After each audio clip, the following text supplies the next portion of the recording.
Salam sejahtera di dalam Tuhan Yesus Kristus. Renungan saat ini didasarkan dari Kisah Para Rasul pasal 1 ayat yang ke-14. Demikianlah bunyinya. Mereka semua bertekun dengan sehati dalam doa bersama-sama dengan beberapa perempuan serta Maria, ibu Yesus, dan dengan saudara-saudara Yesus. Demikianlah firman Tuhan yang menjadi dasar renungan saat ini. Saudara yang terkasih, untuk meraih keberhasilan, cita-cita atau harapan memang bukanlah hal yang mudah. Dibutuhkan kerja keras, usaha, kesetiaan, kesabaran, komitmen, dan sebagainya. Semua itu tentu bukan hanya sebatas slogan, tetapi harus dikerjakan dan dilakukan. Ketekunan adalah bagian penting dalam semua proses untuk memperolehnya. Tanpa ketekunan, harapan kita mungkin tidak akan pernah terwujud. Seperti seorang petani yang menanam benih, tentu ketekunan harus dimulai dari mengolah tanah, menabur benih, merawat tanaman, hingga menuai panen. Ada tahap demi tahap dan waktu yang mereka harus kerjakan dengan tekun. Saudara yang terkasih, hari ini kita belajar dari murid-murid Yesus yang menantikan turunnya Roh Kudus. Mereka selalu bertekun, sehati, dan berdoa bersama dalam masa penantian. Ada 3 hal yang dilakukan para murid dalam menantikan Roh Kudus. Yang pertama, tekun. Kata orang, tekun adalah kunci untuk meraih masa depan, cita-cita, dan apa yang diharapkan dan diinginkan.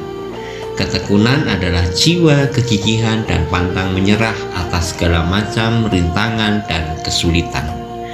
Musuh utama dari ketekunan adalah kemalasan. Ketekunan dibutuhkan jika kita ingin mewujudkan impian. Bukan orang pintar yang akan sukses, tetapi orang yang tekunlah yang akan sukses. Yang kedua, sehati atau juga disebut seia sekata. Seia sekata berarti sepakat, semufakat, atau setuju dalam satu pendapat atau kesepakatan. Seia sekata dalam perkataan dan perbuatan berarti erat bersatu, sepakat, semufakat, atau sepakat baik kata-kata maupun tindakan. Di masa penantian, para murid selalu bersatu bersama-sama dalam kesatuan. Bukan hanya bersama secara fisik, namun hati mereka, pikiran mereka untuk sebuah harapan yang sama. Ketiga, berdoa bersama. Doa menjadi sarana membangun hubungan komunikasi dengan Tuhan. Inilah mengapa kita berdoa. Para murid dalam penantiannya terus berdoa bersama, supaya mereka dikendalikan oleh Tuhan yang menjadi sumber pengharapan. Doa sebagai penyerahan diri kepada Tuhan supaya mereka tetap memiliki kekuatan bersama-sama di masa penantian supaya pengharapan mereka tetap terjaga. Ketiga hal itulah yang dikerjakan saat mereka menanti janji Yesus yang akan memberi kuasa melalui Roh Kudus. Saudara terkasih, saat ini kita semua mungkin sedang berharap menanti-nantikan berakhirnya virus di negeri ini. Saat ini mungkin kita sudah tidak sabar lagi menantikan semua dapat kembali berjalan normal seperti sedia kala.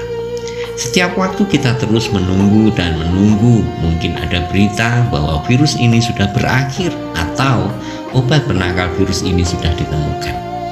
Ini mungkin yang menjadi penantian kita bersama di tengah kelesuan yang kita hadapi saat ini. Maka di saat ini, marilah kita belajar dari para rasul dan murid-murid Yesus saat menantikan janji Tuhan kepada mereka. Mari kita tetap bertekun mengikuti anjuran pemerintah, mengikuti petunjuk kesehatan, dan lain sebagainya. Tetap selalu bersama-sama, sehati dengan satu tujuan yang sama, supaya virus ini segera berakhir. Tidak malah seenaknya sendiri, yang satu pingin begini, yang lain begitu. Yang satu di rumah, yang lainnya malah belusuan ke pasar-pasar.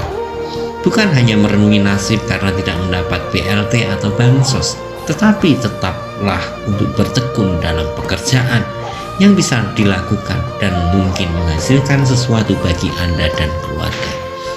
Terus berjuang dan menjaga pengharapan dengan saling menguatkan satu dengan yang lain melalui lantunan doa-doa kita kepada Tuhan. Mintalah kepada Sang Sumber pengharapan supaya tetap memberi kekuatan bagi hidup kita. Selamat menantikan perubahan dalam kehidupan kita yang menjadi lebih baik oleh karena pertolongan